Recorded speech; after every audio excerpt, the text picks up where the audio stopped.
Halo guys, mau ngobrolin masalah inovasi nih. Di abad modern ini, terutama orang-orang yang sedang berbisnis ataupun bekerja, biasanya kan selalu diharapkan berinovasi itu sama bos-bosnya, sama atasannya.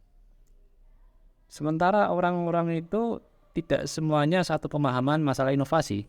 Ada yang bilang inovasi itu yang penting yang baru, ada bilang satu pokoknya yang belum pernah kita lakukan deh.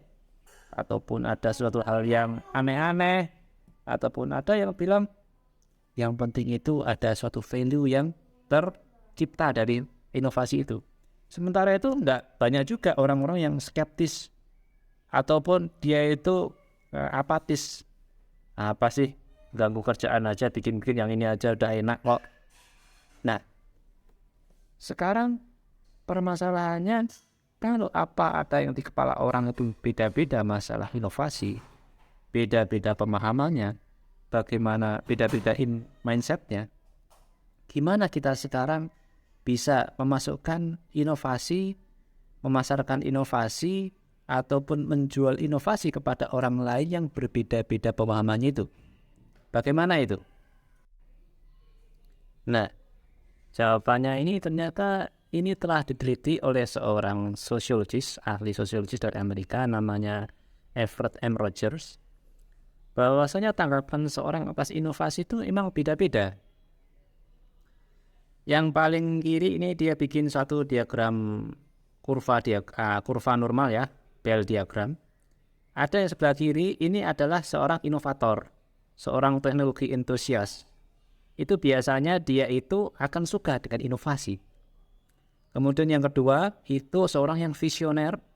Dia mungkin nggak nyiptain, tetapi dia melihat adanya potensi yang bagus nanti ke depan. Mungkin awalnya itu masih belum sempurna, tetapi kedepannya akan delivering value yang besar, akan menghasilkan suatu hal yang bermanfaat bagi masyarakat, inovasi ini. Nah, ini disebut sebagai early adopter. Early adopter dengan jumlahnya sekitar 13,5%, ini suka juga dengan masalah inovasi, hal-hal yang baru. Mentalitasnya seperti itu. Dua golongan ini yang disebut sebagai orang yang suka dan tidak ada resistensi terhadap inovasi. 2,5% dan 13,5% kurang lebih di masyarakat kita ada sekitar 16% orang yang seperti ini. Sementara yang lainnya itu umumnya itu antara pragmatis, konservatif, ataupun skeptis terhadap inovasi yang baru. Early majority, late majority, dan laggard. Konsep ini kenapa kok disebut diffusion of innovation oleh Everett M. Rogers? Ini dia temukan dan dia paparkan pada waktu 1962, jadi ini sudah sangat kuno sebenarnya pemahaman ini, tetapi mungkin ini adalah satu basic daripada inovasi yang sebagian besar orang mengenai sebagai pemahamannya. Nah, sekarang kenapa kok disebut diffusion of innovation? Nah, difusi itu apa sih? Difusi itu kalau gampangannya bahasa kita tuh kerasukan. Orang yang mudah dirasuki inovasi itu 16% itu, yaitu seorang inovator itu sendiri, seorang teknologi entusias, dan seorang early adopter, seorang yang visioner. Dia gampang dirasuki oleh hal-hal yang baru. Sementara yang lainnya itu tidak gampang dirasuki. Disebut inovasi, kerasukannya itu bertahap. Mulai daripada inovator dulu, early adopter, kemudian baru akan menular ke yang lain. Bertahap dari early majority, late majority, sampai laggard. Jadi caranya itu memang mendifusi, kerasukannya itu bertahap, nggak bisa langsung. Demikian juga cara kita dalam membangun inovasi. Harus mulai daripada yang awal-awal dulu, nggak bisa langsung semuanya. Nah, ilustrasinya ini seperti ini guys. Jadi di sini yang kiri ini, tanggapannya itu dia akan senang inovator ataupun early adopter. Sesuatu yang baru, wah ini inovasinya nanti visionaris ke depannya luar biasa ini. Mungkin dalam artian kalau misalnya kita orang visionaris, kalau 10 tahun yang lalu saya bisa investasi di Tesla misalnya, maka saya akan kaya sekarang. Dia itu melihat market ke depan, value yang akan dibentuk ke depannya, potensinya. Nah, ini orang yang bisa diketahui oleh si visionaris atau early adopter akan inovasi yang dibuat oleh si inovator ataupun teknologi enthusiasm.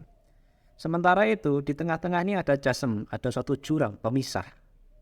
Di antara ketika inovasi itu diluncurkan, orang-orang akan skeptis, dia bertanya-tanya, ini itu jangan-jangan saya jadi kelinci percobaan. Ada orang yang dia itu konservatif, saya menanya dulu. Ada lagi yang laggard, nggak mau, pokoknya saya mau seperti ini. Ilustrasinya misalnya ya, sekarang kan Elon Musk sedang mengembangkan namanya Neuralink. Jadi di otak kita itu mau dimasukkan suatu chip, suatu mesin. Nanti harapannya ke depan chip itu akan bisa menstimulasi otak kita, saraf-saraf kita, sehingga seperti misalnya hipotesisnya dia akan bisa membantu orang yang buta kemudian bisa melihat dengan bantuan diaktifkan otaknya lewat chip komputer itu dan bisa di-download data-datanya. Kurang lebih seperti itu. Wah, ini inovasi. Tapi apakah semua orang tanggapannya sama? Nah, ini nih, di sini nih, diffusion of innovation akan menjelaskan tidak semuanya sama, berbeda. Dan seperti difusi atau kerasukan yang lain, memang harus yang awal-awal dulu ini, early market dulu ini harus difahamkan dan setuju akan hal itu. Baru nanti kita akan cari strategi marketing ataupun penjelasan yang lain akan ke majority market atau late market, yang 3 golongan yang paling besar ini akan bisa menerimanya. Jadi intinya inovasi, kalau orang beranggapan inovasi adalah hal fokus, kamu orang muda, kamu pintar, kamu bisa menguasai hal baru, maka semua orang akan berpikir sama dan akan bisa menerimanya. Itu adalah hal yang salah, pemahaman yang salah. Mindset dan basic konsep seperti inilah yang harus kita pahami terlebih dahulu ketika kita hendak membuat satu inovasi ataupun mengumpulkan tim untuk berinovasi. Jangan sampai orang-orang seperti ini disuruh untuk berinovasi. Jangan. Cari orang-orang yang seperti ini. Bagaimana buat kalian? Silakan diskusi di kolom komentar. Oke?